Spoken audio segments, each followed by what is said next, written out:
As most baseball fans are aware by now, the legendary Dodgers pitcher Fernando Valenzuela just passed away on October 22nd, 2024. I've always been a fan of him, and I've wanted to collect more of his cards, and so now, in light of his passing, I've decided to really focus in on this part of my collection. So today what I want to do is I want to talk through my focus as a collector, the cards I want to target, and why I want to do so. Stick around. It's a long fly ball deep to right. Way back! It's gone! Home run! How about that? Boom! Nakawaka! Marino was right on target.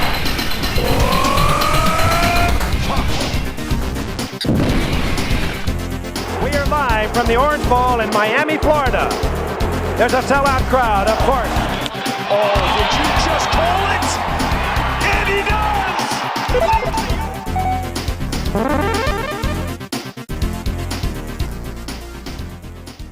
Victoriando, coreando al toro. Venga Fernando, le gritan. Se yergue Fernando allá en el centro del diamante y va con el lanzamiento, la bola viaja. ¡Ay, no pegó! Fallaba con la zurda. Abrazar a Fernando Valenzuela. Conquista su primera victoria en Serie Mundial y bate a los Yankees 5 carreras por 4. Esto es un manicomio. Welcome back to Bases Beautiful. My name's MD, and today we're going to be talking about Fernando Valenzuela and my desire to grow my collection of his cards.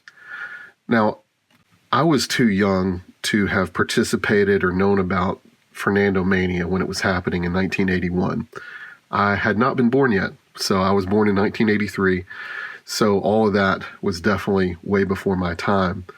But it's interesting because when I was a kid in the early 90s, the Legend of Fernando definitely traveled. And I remember when I pulled this 1991 scorecard of his and loved it. I mean, I loved this card. I think he also had a card in that set that was a no-hitter card, talking about his 1990 no-hit bid against the Cardinals. And so the Legend of Fernando Valenzuela had already traveled to Mississippi and traveled well into the 90s. So anyway, Fernando has been someone that I've always enjoyed as a player. And I remember the Sega game, World Series Baseball.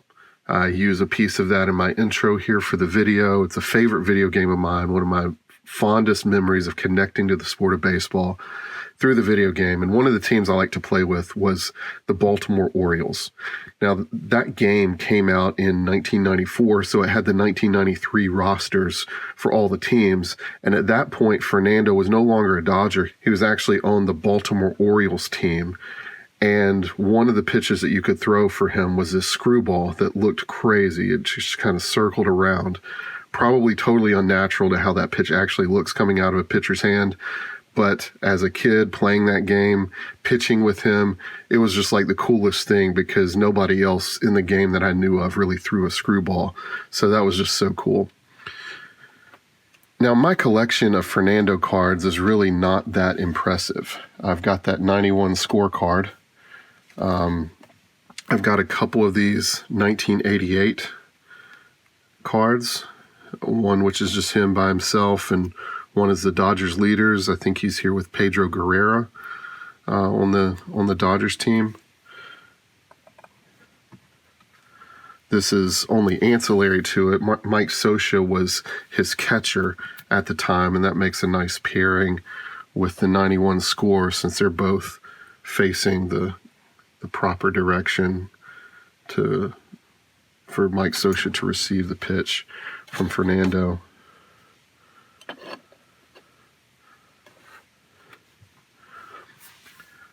I have this 1982 Donruss card, which would be his second year. His first playing year was 1980. He played 2 games for the Dodgers that year and then ended up starting in the very first game of the season in 1981. So 1981 is considered his true rookie season, and most of the cards I'll be pursuing will be from that set. And then I have this autograph card of him. Obviously, it's not authenticated or anything, but it's just showing. It's from the 1991 Donner set, but it's highlighting that no-hitter against the Cardinals that he had, the only no-hitter that he threw in his career. But I found that on eBay about a year and a half ago and grabbed it. I think I only spent, I want to say $15 or $20 on it. Anyway, it seemed like a steal. Like I said, I mean, it isn't authenticated, but judging by the best that I could, it looks like his autograph. So I'm going to run with it. Now, for my collection, I do bookends of players that I'm really focusing in on. So first year is rookie card, and then last playing year. So for Fernando, who had a 17-year career, it begins 1980, ends 1997. His rookie card is the 1981 Topps Traded number 850. That's his first card by himself. And that's what I'm counting as the main rookie card of his that I want to get. And then for his last playing year, I'm pursuing the 1998 Upper Deck number 204, which shows him with the Cardinals. Now, when I'm doing these bookends, for the last playing year card, what I like to do is obviously get the last year that he was playing, but, I want to focus in on the last team that he was playing for, and sometimes that carries over into the next year of card releases, because cards will often still have a player who's retired in the season following the one where he retired. And, like with a player like Rod Carew, I can end that series on the 1985 card, even though there's an 86 card for him, which is cool. But I really want to end his bookend with the 85 because that's his actual last playing year. But with Fernando, his 97 card is on Upper Deck with the Padres. And so his last year was actually with the Cardinals in 97. And so that happens in the 98 set. So I'm going to pursue the 1998 Upper Deck because it depicts him with the Cardinals. So I get that span of his career there. So the very base level of my bookend format is to get the rookie card, the last playing year, and an autograph of a player. And so I'm already have the autograph there. And then whatever other cards I want to add in the midst of that, I'm usually my focus is graded cards. That's a bit of a challenge when it comes to Fernando because he was active during the junk wax era. And so a lot of his playing year cards are not slabbed up or are not worth getting slabbed up unless you're just doing it for your personal collection. So there's not a lot of this stuff that has been graded that's out floating around on the market. So this may be a bit of a challenging exercise, and I may have to end up spending a decent bit of money getting stuff graded just so I can have a slabbed version of some of these cards, like the 91 Score. I actually just bought another copy of this on ComC that I think may be in slightly better shape than this one. Anyway, we'll end up seeing what I do with that. As it comes to grading, I go back and forth as to how hard I want to pursue that with some of these, but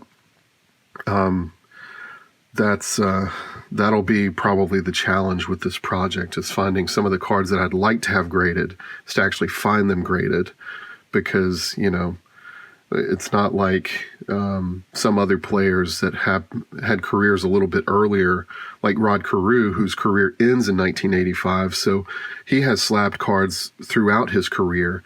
And so it's very easy to find, and oftentimes it's easy to find affordably if you're not pursuing those first couple of years of his career, or if there's some other particular reason why a card might be super expensive because it got a very high grade in like the 72 set of Topps or something like that. So So here's my objectives when it comes to my collection with Fernando Valenzuela.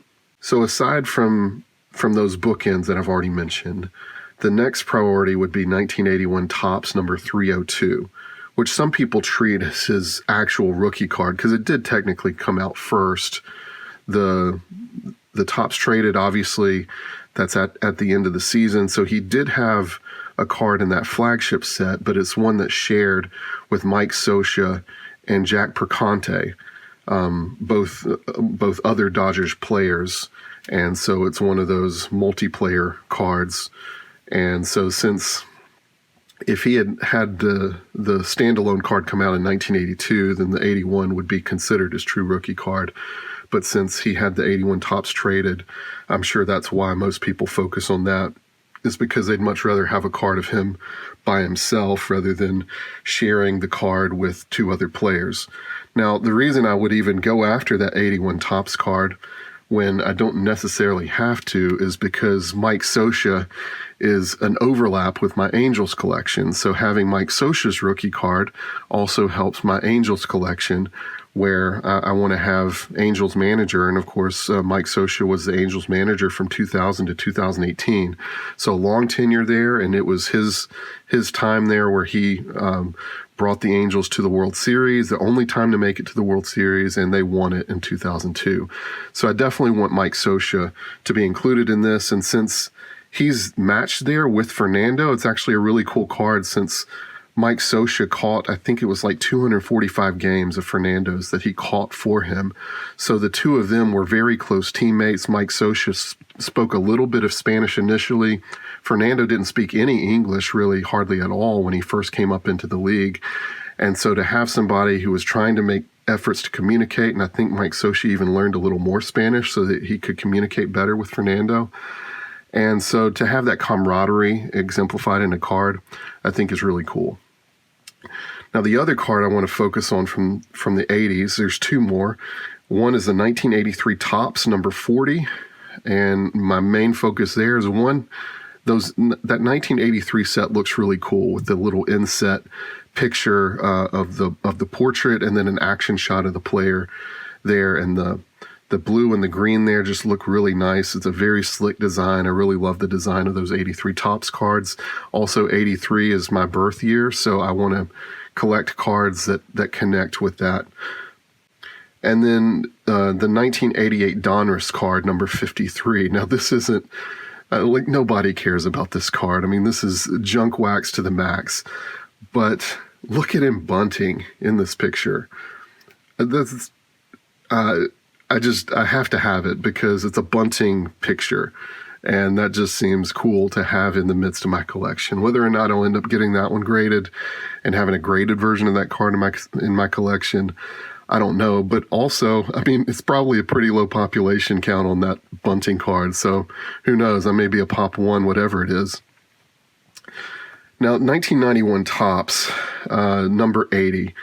This is such a cool card for me. One, I love the 91 Topps set as a design, and I love the photography on it. And this one in particular, I feel like really shows part of Fernando's delivery as a pitcher. He had a very unique way of delivering the ball.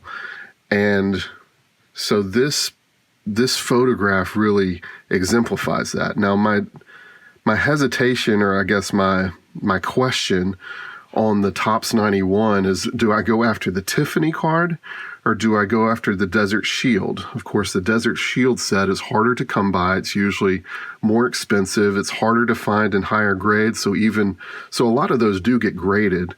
And of course, a lot of the Tiffany cards have gotten graded of key players. And I'm seeing a lot of Fernando's 91 Topps Tiffany card floating around online, and graded highly too in a 10. I don't know that I have to have it in a 10, but I'm also not seeing a whole lot of other choices right now at the moment.